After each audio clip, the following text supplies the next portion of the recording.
So usually we don't have speakers' comments for our workshops. Councilman Marinaro had some concerns from the community, correct? Yeah, I just invited two guests to briefly address and make some comments about this. I appreciate the time. I want to thank the board for allowing this. There is Ms. LaValle and Ms. Jimenez. Whoever wants to go first. Are your guests experts in? Yes, they are, yeah. Do they do this as a profession? No, they don't. So what makes them experts? Well, when they come up, they can ask them. Kenny, wave him over. Oh, I told her. He's coming. Good evening. Good evening. Thank you for allowing me to address you this evening.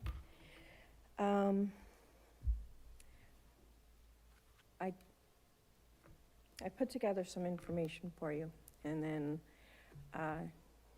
decided how I wanted to present it, and it goes to some of the comments that Councilman Marinaro made about what is built into a lot of the new projects that we're seeing here in our community, in Dutchess County, across the state, the country, and in fact, the world.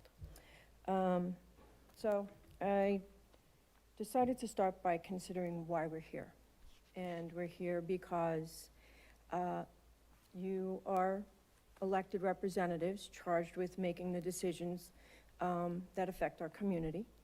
And we're a representative government, so you are bringing to the decision-making process, hopefully, the intentions and objectives of the people who elected you. That's our country, that's our system of government, we're representative government. As Manny mentioned, a lot of the new projects are very much tied to sustainability objectives. So I wanted to give you a little bit of a bird's eye view or macro view of where sustainability comes from. And I apologize if it's information you're all very familiar with, but to the extent that it's not, and I appreciate your indulgence. Sustainability is an international objective of the United Nations.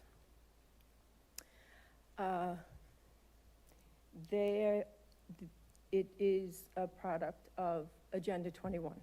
Agenda 21 is basically the international plan for the 21st century in addressing concerns that the international community feels are facing us as what they consider a global society. Basically, the premise is that the world is in a state of physical crisis, that the population cannot be sustained by the Earth's resources at its current pace of energy use and waste production, and that the international community must come together and address this urgent concern. So these meetings have been taking place for decades. I have several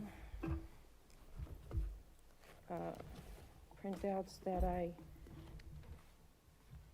you're welcome to take a look at. I only made 10 copies of each. This is a meeting that took place here in the United States, Salt Lake City, Utah, just this past August 26th to the 28th.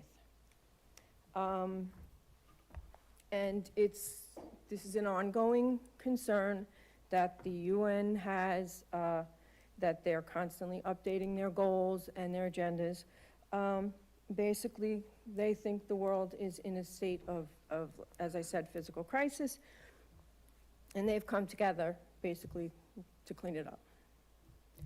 I don't know if any of you have, say, children that share a room, or were siblings who maybe shared a room, and you send them to their room to clean it up, 2 of them, and how well does it work? But we're gonna have the entire international community come together and agree on how to clean up the globe. It's a voluntary program. So all of the countries are going to volunteer to come together to come up with these ideas. They consider a very urgent concern, to make cities and human settlements inclusive, safe, resilient, and sustainable by 2030. They've updated the terminology. It's no longer Agenda 21, it's Agenda 2030, because they've accelerated these goals. They want to achieve them now, not by some time, vague time in the 21st century, but by the year 2030. They want to reduce carbon emissions, reduce the use of fossil fuels, recycle. They want to manage population growth and reduce carbon footprints. It has countless humanitarian objectives. It's basically a social justice program. Why do you get to leave a 3-acre or 15-acre or 20-acre carbon footprint? And while other people, you know, are restricted to 300-square-foot apartment. So these are documents straight off of the UN website, and the objectives that I'm stating are plainly, you know, very plainly laid out. This is United Nations Sustainable Development Conference on Environment and Development, Rio de Janeiro, Brazil, 3rd to the 14th of June, 1992. It addresses social and economic dimensions, conservation and management of resources for development, strengthening the role of major groups. There's a lot of, shall we say, social justice objectives in here. So we're not just cleaning up the world, we're doing it in a way that is allegedly fair and equitable. Now remember, we're working with China, Iraq, North Korea, okay, and it's a voluntary program. So basically, we're self-policing, if you will, our environmental concerns. And we're hoping that it's going to matter in comparison to what China or Russia or India might or might not do. So we have to ask questions, are the concerns reasonable? Are the solutions that are being proposed and very rapidly implemented effective response to the concerns, and are we really sustaining the globe?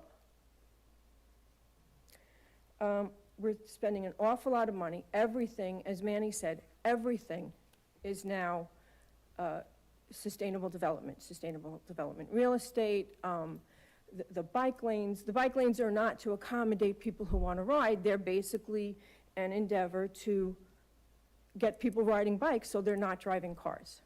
This is a real agenda. Is that a bad thing, though? Is it a bad thing? No. Is it a practical thing? Is it going to work? If we're the only ones who do it, how is it going to, you know, what's the value of it if we're the only ones who are doing it? And in this country, we have unalienable rights to achieve our objectives and opportunities.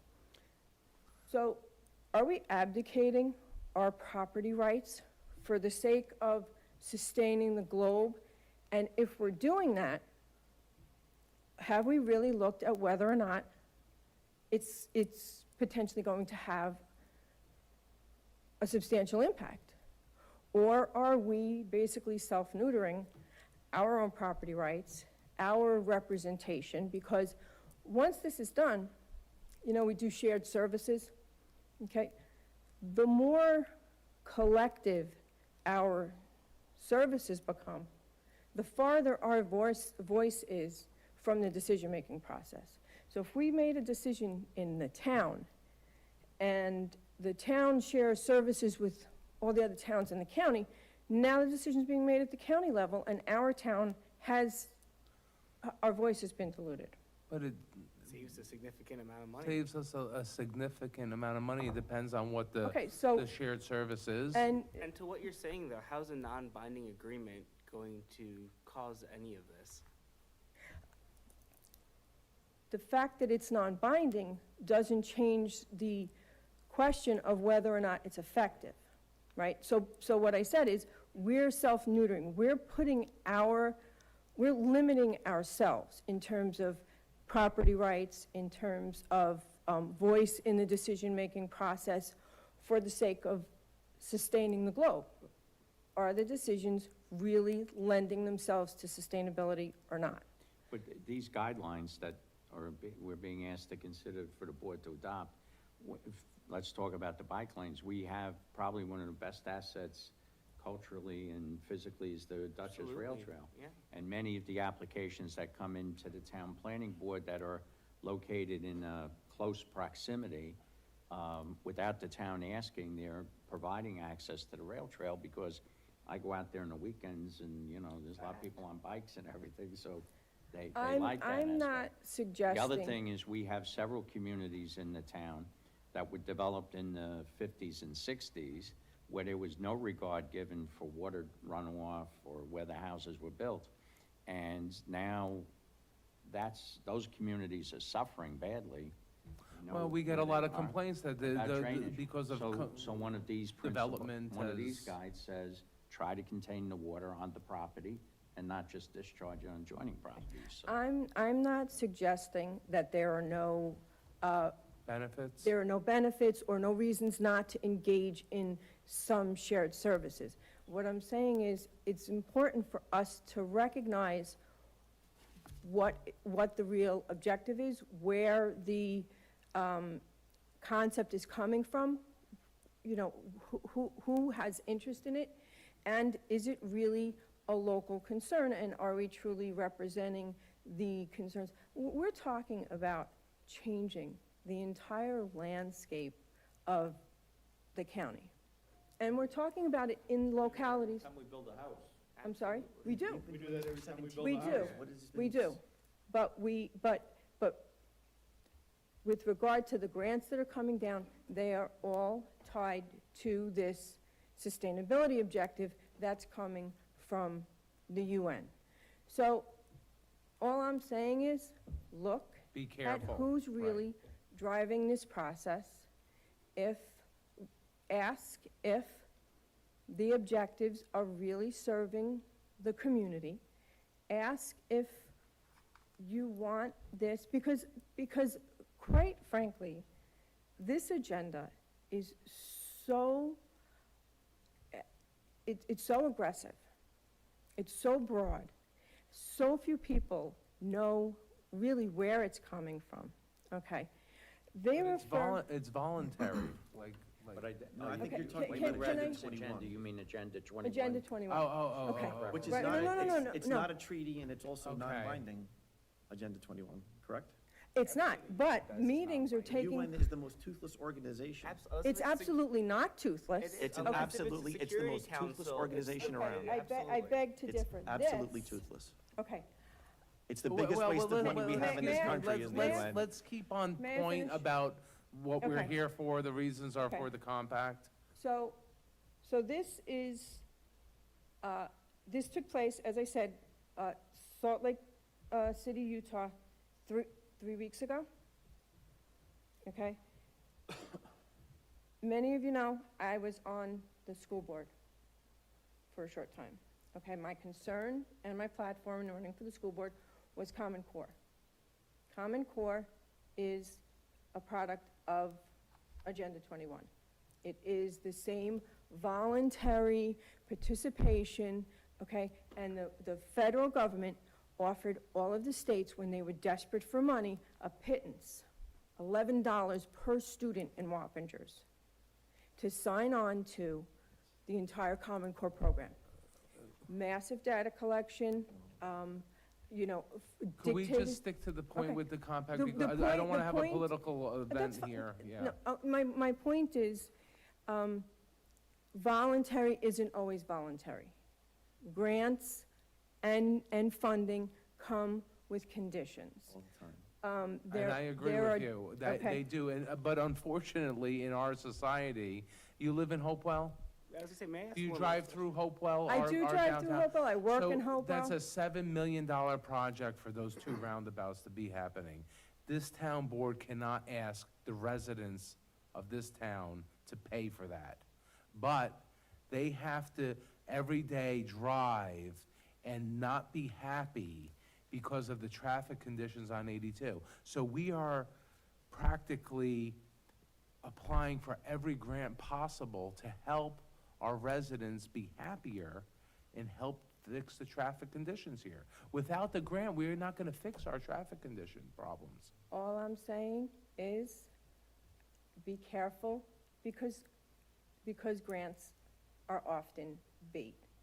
And understand who is offering the money, what the real objective is. This is not, from your guys' perspective, it may make the town nicer, it may make it more convenient, but at the end of the day, the Agenda 21 sustainability objectives is basically that the United States and all of our local towns are abdicating our property rights for the sake of a couple of bucks. They want us to live closer together because they believe that in the great scheme of things, this will make, this will save the globe. So, And I'm not disagreeing with you, but we were elected to help our residents keep taxes low and fix the problems that we have in this town, which are traffic and other concerns. And I don't see how we can accomplish that if we don't accept grants. Not saying you're wrong, but how else do we do it? They put us here so we could look at the problems and try and fix them. May I ask one follow-up question and I'll be done? Where in the town do you live and how do you see this negatively impacting you? I'm not discussing this specific project. I don't live in the town, I live in Fishkill, but I work in Hopewell. So I do travel through the town. I'm not suggesting this, I'm not really opining specifically on this project. What I'm saying is, all of these projects, they are part of this agenda of consolidating the population. The goals are very, they're very, worthwhile and lofty, but at the end of the day, when you see what's going on, I'll go back to the Common Core, they have these lofty goals. At the end of the day, they weren't accomplished by the money that they were given. And it wound up costing them a whole lot more money. They got a one-shot deal grant, and then they had a bunch of conditions that they had to continue to meet. And if you go to a school board meeting now and you say, I'm a little concerned with this data collection or this particular curriculum, they will tell you, there's nothing we can do. You need to go to the state, because the state passed these regulations, these legislations. So, as a board, stay aware. Do not put yourselves out of business. Do not wind up, 8 or 5 people. We put ourselves out of business when we don't address the concerns of our constituents. And that's what we try to do every Putting single all of day. your hands on the same rubber stamp from a piece of legislation that came to the state because you took money, and that was a condition of the state. I'm just here to share the information that I know, the research that I've done regarding Agenda 21.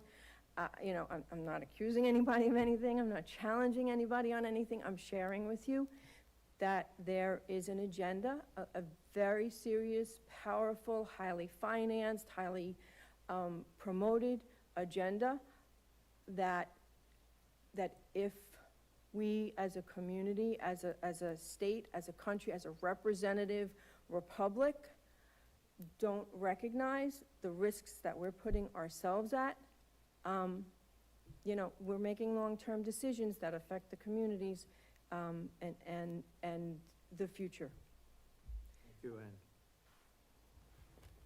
Thank you, ma'am. Can I share just one quick piece of information with you on one of these agendas? One of these handouts. This sustainable development from Rio from 1992 talks about stakeholders and economic dimensions and conservation and whatnot. In section 3, it discusses strengthening the role of major groups. It's item numbers 23 through 32. The first one is global action for women towards sustainable and equitable development. That's the first concern in strengthening the role of major groups. The next is children and youth in sustainable development. This is a pledge. And you can say that they're toothless, but our children are pledging in school, in their UN clubs, in their history classes, pledging commitment to the Sustainable Development Agenda that's in this country, okay? It's voluntary, but our schools have all adopted it. The list goes on, recognize and strengthen the role of indigenous people and their communities, strengthening the role of non-governmental organizations, and at the very bottom of the list, strengthening the role of farmers. We don't eat if we don't farm. But in our goal to sustain our planet, we're concerned with strengthening the role of women and children, and farmers is at the bottom of the list. I'll leave these for you guys, and you're welcome to Thank you. take them as you like. Thank you. Thank you, ma'am.